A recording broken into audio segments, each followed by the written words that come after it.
everyone. Roberta Gonzales here with Travis Scott. He's the executive director of Visit Mendocino County. Travis, it's a cold but beautiful morning. Good to see you. Good to see you too. I'm glad to be here visiting with you today.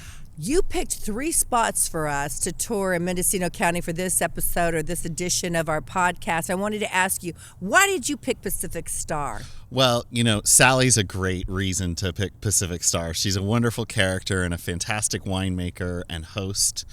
But, it's this winery and tasting room that is perched on the edge of the world, overlooking the Pacific Ocean, on the Mendocino County bluffs. It's just spectacular. After a couple glasses of wine, I swear I can see all the way to Hawaii.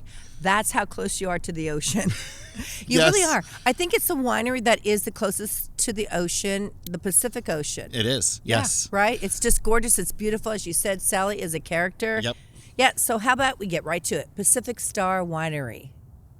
Sally, tell us about Pacific Star. I know it's a long story. It's a broad subject. But how did you come up with the name Pacific Star?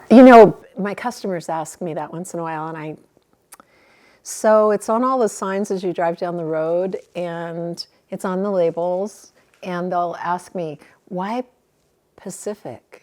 I'm going, you see that? See that big blue thing out there? That's one of my favorite questions. The other one is, what ocean is that? Yeah, I hear that about 5 times a year. What ocean is that? Somehow they managed to get here without knowing what ocean that is. So where did the star come from? So I've always loved stars. I like the symbol, and it's kind of, it comes in many forms, but the symbol is very happy. It's very positive. I love astronomy. The night sky here is incredibly beautiful. And my son and I have learned every constellation, and I'm a big fan of the ISS, so I know when it's going to go over, and I'm always looking upward. That's really beautiful.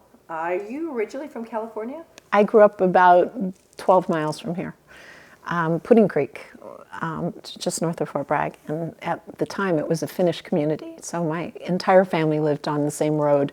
My great-grandparents came here from Finland with 6 children and had 3 more while they were here. And so 9 children and all the aunts and uncles and the cousins lived on exactly the same road. And we had communal meals, and we caught abalone and fish and hunted and canned and pickled and and all together always. It was a wonderful, wonderful way to grow up, but I didn't appreciate it at the time. I thought I was deprived. But you were very resourceful. Now, did you aspire to become an owner of a winery? And not only the owner, the proprietor, but also the winemaker? Well, I came upon this land by accident, just standing in the right place at the right time. And I also learned to make wine the same way. I had an opportunity to apprentice, and at a very young age, at 21, and just being in the right place at the right time and going with it. And I was planning to be a brain surgeon, going to school for that ultimate goal. And I think I'd probably be really rich and really unhappy. I got into winemaking because I loved French Burgundies and had a chance to taste a lot of them in my first job, which was at the Wine Garden in St. Helena. It was the first wine tasting bar in California, first person to have that concept. And so I got to meet a lot of the old-time winemakers and just fell into it very quickly. Yeah. What are you the most proud of as far as your wines and what you have learned? I think I've learned that I'm not the winemaker. Everyone who works here makes wine. It's mostly a wash it, clean it up, move the equipment, move the barrels. It involves everybody's talent and heart and passion. I have never wanted to have that photo taken of me standing next to the wine barrels in my dry clean jeans with a glass of wine in my hand.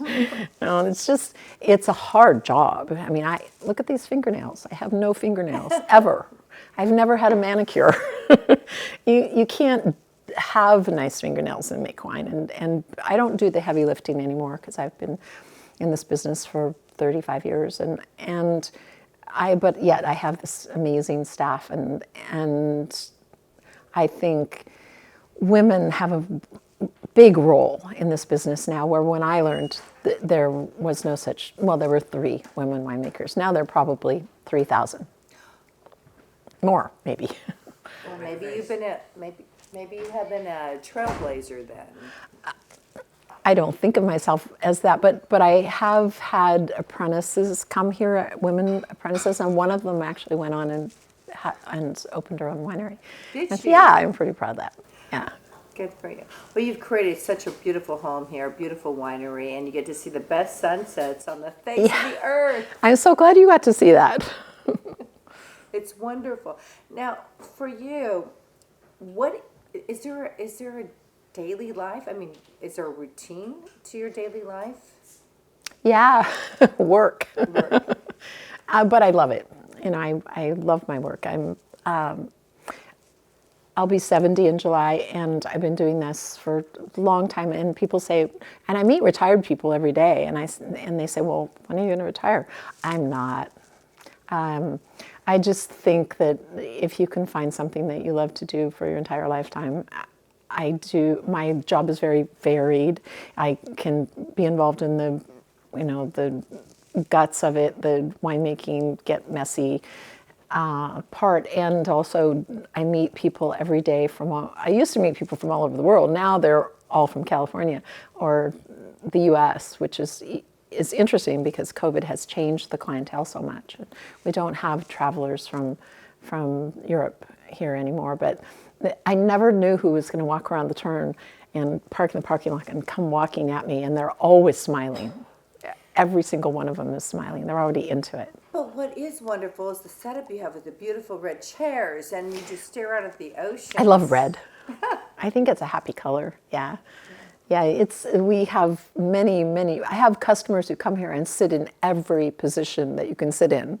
They go from one to the next because each place has a different view, and it's just mesmerizing, and the ocean has so much power. I welcome people here. We just, people give me energy. They keep me going. I think it's wonderful that people discover this place because it's off the beaten path. It's not well known. The wines are not out on the shelf anywhere. We just sell wine here and to our wine club. And when people discover it, they are really happy and they want to bring friends back and take photographs and send their photographs to people. And it's a place that draws people in and makes them happy. Because you have such good juju here. Yeah, and just one more question. Speaking of photographs, your labels are beautiful. Thank you. Where do the photographs come from? I take a lot of them. Some of them are 25 years old, 30 years old. John Burchard is a local photographer who's made a name for himself, and he has taken some of my photographs, and we keep using them over and over again. I have a really smart camera, so it takes good photographs. Well, you do too. You have a beautiful eye for beauty. Thank you. You do. It's such a pleasure seeing you and meeting you. Thank you. It really is. Please, I can't wait please come back. Yes, for another sunset. And tomorrow we're going to have 25-foot waves out there, which is remarkable to see. You can stand right on the edge and watch those waves come at you. It's a date.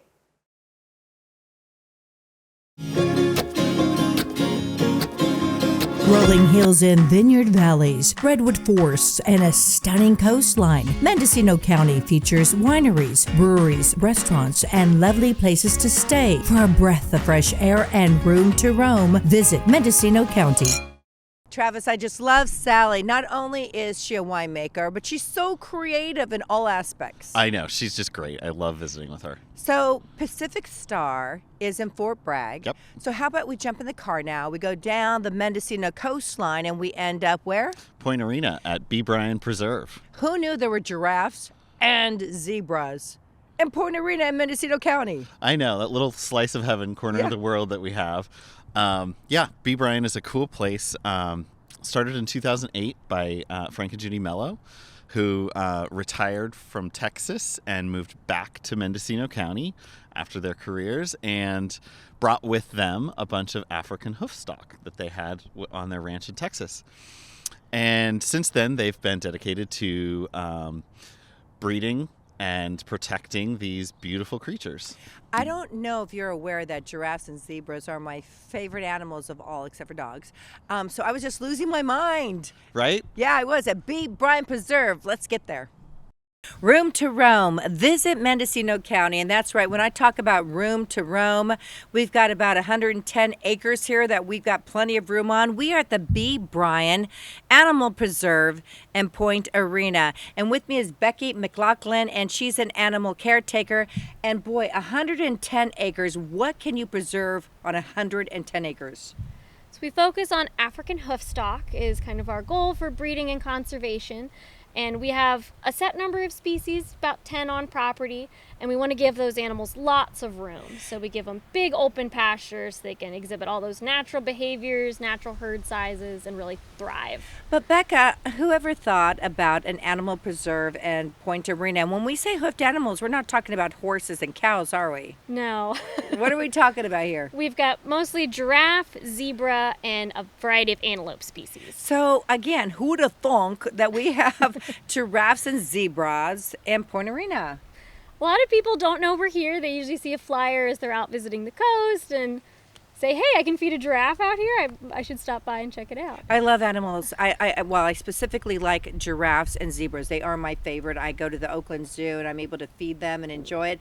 But there are different varieties. For example, I would say to people, when you look at a zebra, are they really white with black stripes, or are they black with white stripes? So you have a variety of zebras here, don't you? Yes, we do. We have all three species. So there's actually 3 unique species of zebra: the plain zebra, the mountain zebra, and the Giraffe zebra. And we have all 3 here, so our guests can learn about the differences between the species, which ones are endangered, and their conservation message. All I know is a male zebra, he fools around. He's got a harem, right? I mean, one zebra can have his girls. Is that true? Yeah, so He's not faithful. No. He's not. So most of your big hooved populations, antelope and zebra, you have males that will fight with each other for breeding rights over a big group of girls. So the girls are all hanging out together, the guys will compete, and then one guy walks away with 20, 30 girls. That's not fair. Yeah. I just got it. It's like now when somebody's fooling around, you go, now you're showing your colors, because a zebra is black and white. But okay, let's get back to the girl thing, because the girls are called the gravity. What are they called? The Giraffe zebra. The Giraffe zebra. One of the zebra species, and they're a little unique that males aren't actually allowed to travel with the girls year round. Males have to set up a territory, secure some good resources so the girls might come and hang out in your region, and then girl-run groups with their own hierarchies traveling for food and water will come through. And if so, there's like a boss lady. yes, so kind of a matriarch that's kind of in charge of the group. That's so amazing. It really is to me. I love me some zebras. And the giraffes, is there that kind of a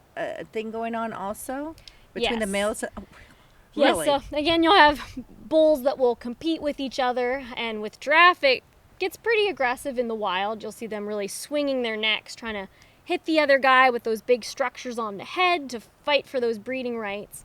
And so we actually house a bachelor group of boys here. So we actually have 5 male giraffe. They would be in the wild, a group that hasn't gotten their chance with the ladies, and she'll have boy groups that'll hang out together instead of, fighting off another guy. And besides the giraffe and the zebras, what else do you have here?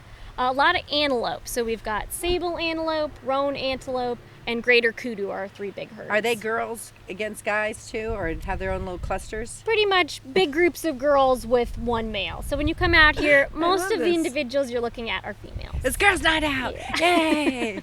Yay! Okay. How did you get into something like this?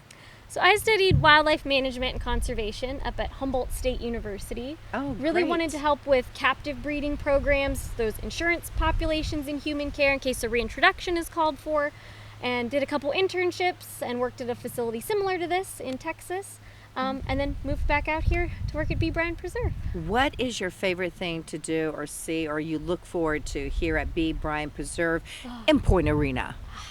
really just the time out by the animals. I just love to see the giraffe and the zebra out using the space just in big herds, just loving life. It was so funny because when we were setting up for this podcast, as you can see, it's a very breezy day, but it's a gorgeous day, full of sunshine, fresh air, clean skies. And we were first thinking about setting up in the barn, and Becca's like, why? We do everything outside, right? We're pretty much outside all day. Unless we're in a barn actively cleaning, we're outdoors. How much does a giraffe or a zebra or both together combined eat per day? And what do they eat? So we'll have all herbivores here. So everybody is either a grazer or a browser. So they eat grasses or leaves. And they eat a lot. A lot. They do. Each giraffe eats about 75 pounds of food a day. A giraffe eats, how much does a giraffe weigh? Our biggest boy is about 2,600 pounds. Get out. Yeah. And how tall are they? We have a range of heights, so our shortest is about 16 and a half feet. Okay. Not so short, but our tallest is 19 feet. Can you tell their personalities from giraffe to zebra, antelope to antelope? Yes. Yeah. So especially the more you're around them, the giraffe all have huge personalities. They're all very different, all very unique. Same with the zebra. Some are more pushy for food. Some like to hang out by the back. Some just very personable. Yeah. Yeah, very kind and thoughtful. Some of them. So for the people who come here and visit B. Bryan Preserve in Point Arena in Mendocino County, tell me, what is the number one thing that people are the most surprised about or embrace the most?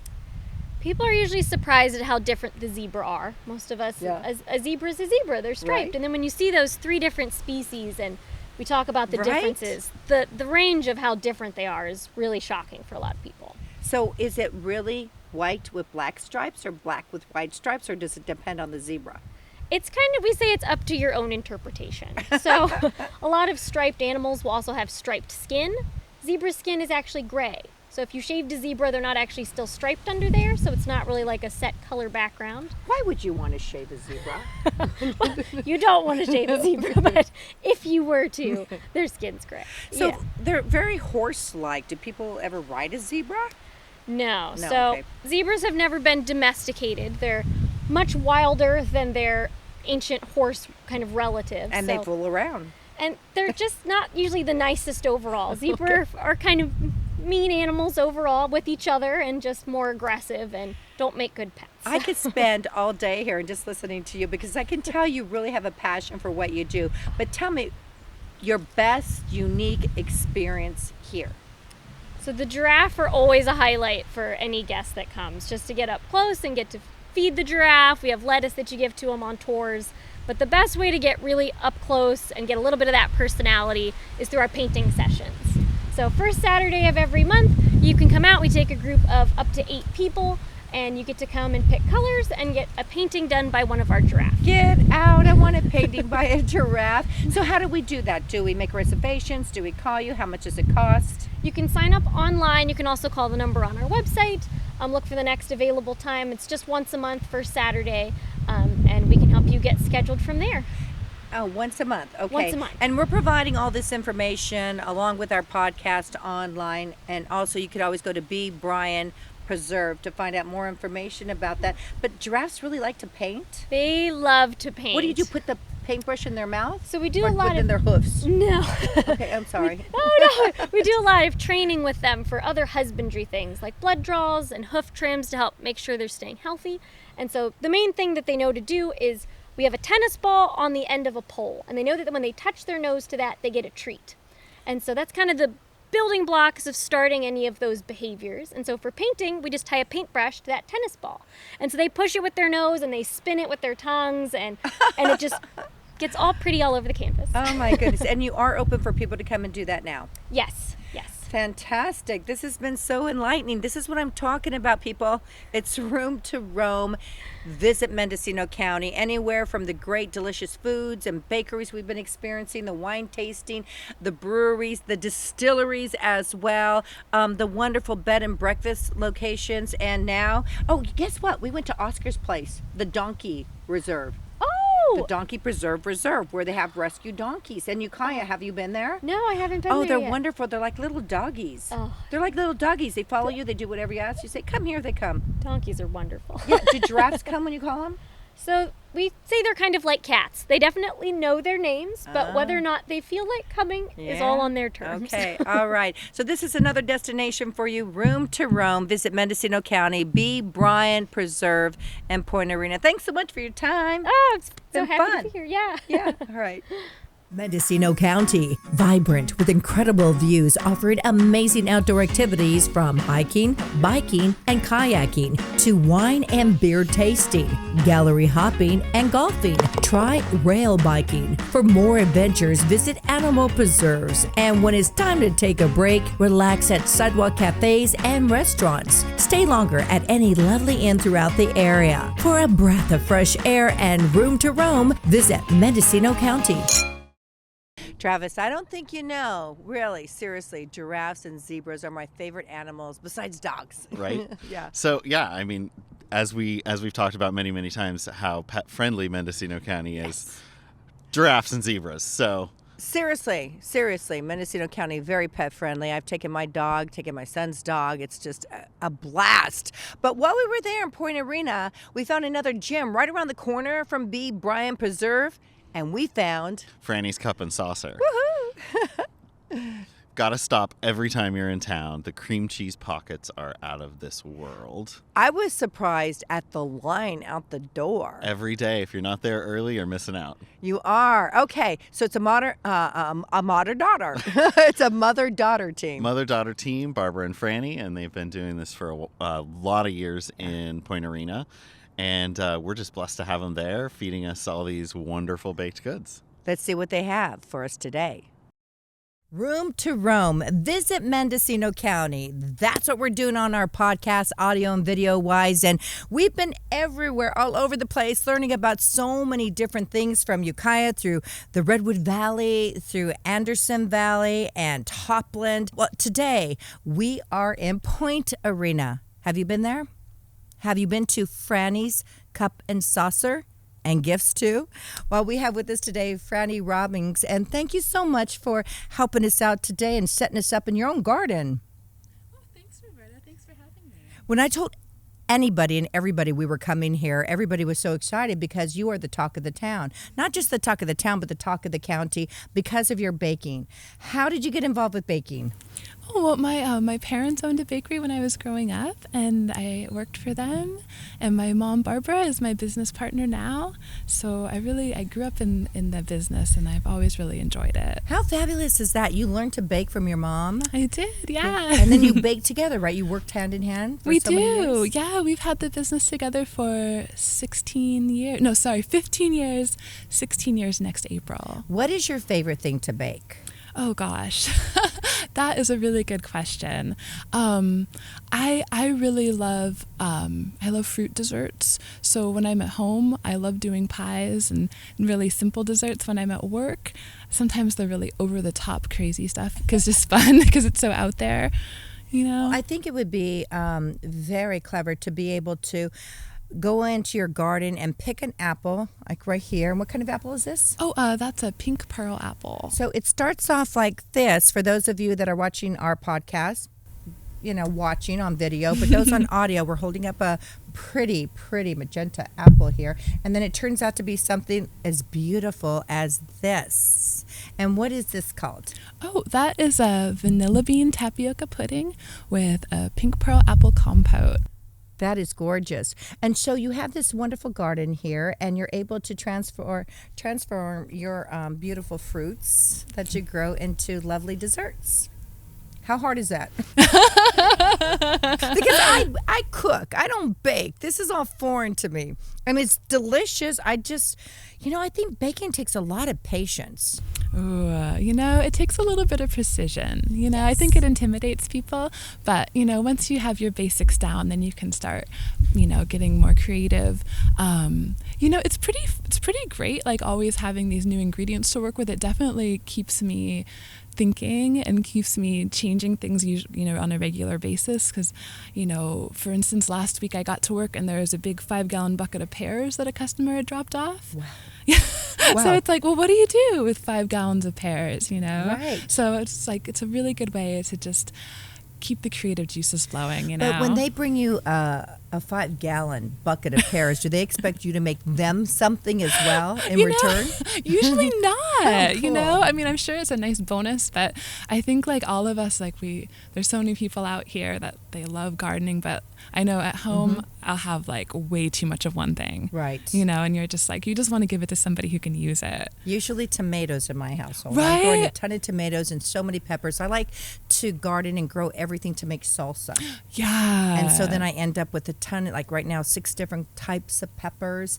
And I think you hit it on the head when you said baking takes precision. Because when I make, for example, enchiladas, and I've been doing it so long also, I just know, I don't have to measure things. Right. And that's where I lose it. Like even this morning, this isn't baking, but I grinded some beans and then I put all the beans in the coffee pot and then just wanted a 2-cup of coffee, you know, and it was so strong. So with baking, you have to make sure you have the right amount of sugar, the right amount of flour, the right amount of cinnamon, right? Oh yeah, I mean we definitely, I make mistakes a lot, and then it's just like, well, you know, can we salvage this? Like, what can we turn it into instead? Like you were saying, like, oh, it's too strong, or there's not enough of this, and then you kind of think about, well, what can I add or subtract to try and balance it? You know. So I really do depend on word of mouth for people to tell me where to go, what to see, what to taste. So with that in mind, let's call Barbara and Jamie over here and pick your dessert. And they're our crew here on Roberta Gonzales Productions. Pick your dessert and give it a try. Go ahead, pick it, and then go back and sit down and tell me. You can give me a thumbs up, thumbs down. I'm sure there's going to be no thumbs down, but go ahead. Let's see what you like to try. We got to make it fast. We're under time. I was eyeballing this, and it looks like a. Tell me about what this is. Oh, that one, it's a chocolate cupcake. It has a caramel cream filling, a chai buttercream, and then a little caramel melty drizzle on top there. Speaking of melty, if I look sweaty over here, I'm melting too because is it's a warm out gorgeous here. day in Point Arena. Just spectacular. And what is that one that Barbara's grabbing? Oh, that one, Barbara, is a oatmeal toffee apricot and milk chocolate cookie. Yeah, so these really nice dried And apricots. because you grow your own apples, I'm going to try this one right here. I'll give you And that, Steve, Roberta. our photographer here, our videographer, you're just going to have to get yours afterwards unless you want me to spoon feed you, which I would gladly do as well. So again, okay, see, I can't imagine having a restaurant or a bakery because how much do you know how to prepare? Oh, that is a good question. I mean, we try and really keep in touch with what our business is like week to week. I mean, summertime right now, it's like, you know, we're just so busy, whatever we make sells. But in the winter, we pare back and we, you know, pay more attention to what people are asking for. I mean, we try and pay attention all the time. What are people asking for right now? And by the way, I'm not a real sweet person. I'm kind of nasty and mean. No, I mean, I am not a sweet person. And I love this because the apples aren't too tart. They're not too sweet. And I'm getting my way to the top. This is amazing. This is called Amazing in a Cup. That's what it's called. Barbara, how is yours over there? Delicious? Okay, and how about you? Oh, I see somebody licking her fingers over here. That's Jamie. That would be Jamie. And your mother, Barbara Berkey. It's Berkey, not Burke. Berkey. Berkey's here as well. I don't know if you want to peep into the camera or can we get the camera over on her? Would you like to try anything? Because I know you've tried all this all your life, but would you like? I mean, I eat this stuff every day. And you're tiny.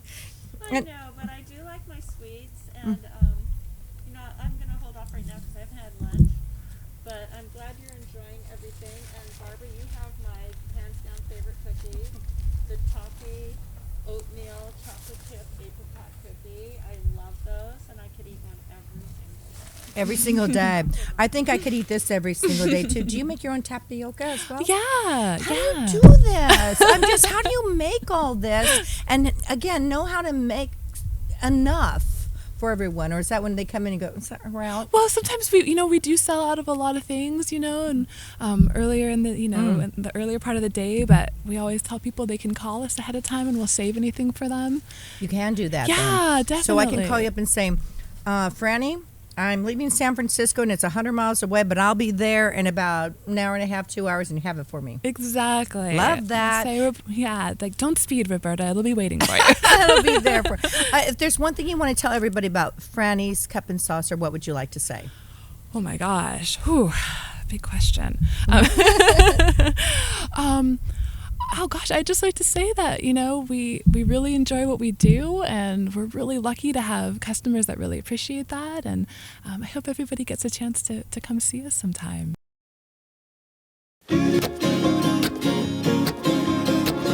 Everything was so delicious there. I know, isn't it wonderful? What's your favorite? I'm telling you, the cream cheese pockets every time. And the great thing is, after you eat all that, you can walk around. There's plenty of room. Yep, there's, as we say in Mendocino County, room to roam. Room to roam, and with your pets as well, because you're very pet friendly. Hey, Travis, Yes, we are. thank you so much for joining us today and introducing the 3 different segments. Thanks so much. I look forward to seeing you again next month. Yeah, because there's so many things to do, not just in Mendocino, but throughout Mendocino County, as we just featured Point Arena, Fort Bragg, Yep. and of course Mendocino itself as well. But next month, on the 15th of each month, we have our podcast, Visit Mendocino County, Room to Roam. Will you come back? I'll be back. Or we come up? One of the two. We do another one. All right. Thanks so much for joining us. All right. Thanks, Until Roberta. next time. Peace out.